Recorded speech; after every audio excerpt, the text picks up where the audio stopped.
Hello everyone, welcome back to my YouTube channel. कैसे हैं सभी लोग? आई होप अच्छे ही होंगे। आखिर कौन है राज कुशवाहा? 24 घंटे में ऐसा क्या हुआ जो कि सोनम को करना पड़ा सरेंडर? शिलांग में हनीमून मनाने गए राजस रघुवंशी की हत्या किसी और ने नहीं बल्कि उसकी पत्नी सोनम रघुवंशी ने ही की है।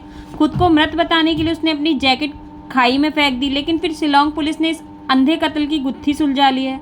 16 दिन तक सोनम पुलिस से छिपती रही, लेकिन बीते 24 घंटों में ऐसा क्या हुआ जो कि सोनम को करना पड़ा था सरेंडर? तो चलिए आपको बताते हैं। शिलांग पुलिस को कॉल डिटेल और शिलांग में सोनम और राजा के साथ नजर आने वाली 3 पर्यटकों का पता चल चुका है। हत्यारे जहां रुके थे वहां से उनकी पूरी जानकारी एकत्र की और सारी जानकारी इंदौर पुलिस से साझा भी की है। क्राइम ब्रांच ने शाम तक पूरा जाल बिछाया और रात को इंदौर से विक्की उर्फ विशाल चौहान, राज कुशवाहा और आकाश राजपूत को गिरफ्तार कर लिया गया है।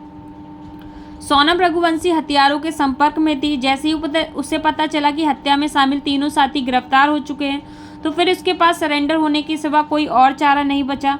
16 दिन तक लापता रहने वाली सोनम अचानक रात को गाजीपुर पहुंची और रात 1 बजे अपने भाई गोविंद को कॉल कर गाजीपुर में होने की जानकारी भी दी। इसके बाद भाई ने यूपी पुलिस से संपर्क किया और सोनम को ढाबे से पुलिस ने अपनी गिरफ्त में भी ले लिया है।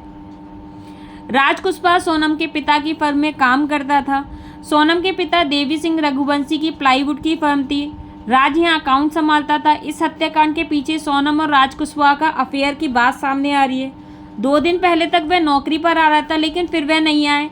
ये बात खुद सोनम के पिता ने की। हालांकि वो उसके पक्ष में ही बोलते दिख रहे हैं। राज कुशवाहा को लेकर सोनम के पिता ने कहा है कि वो मेरी ही फर्म में काम करता है। इस दौरान वो मेरे साथ था, वो इसमें शामिल नहीं हो सकता है। राज ऐसा लड़का नहीं है।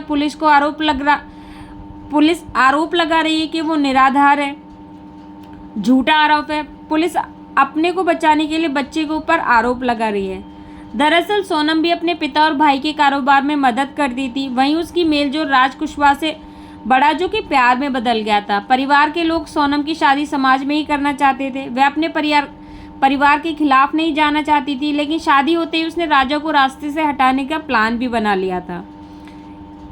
किस तरीके से सोनम पर शक पुख्ता हुआ, तो चलिए आपको बताते हैं। 23 मई को सोनम ने अपनी सास से चर्चा की। दोपहर के बाद तीनों फोन अचानक बंद हो गए। राजा और सोनम के फोन अचानक बंद होना कई सवाल खड़े कर रहा था, जिसे पुलिस ने जांच में लिया था।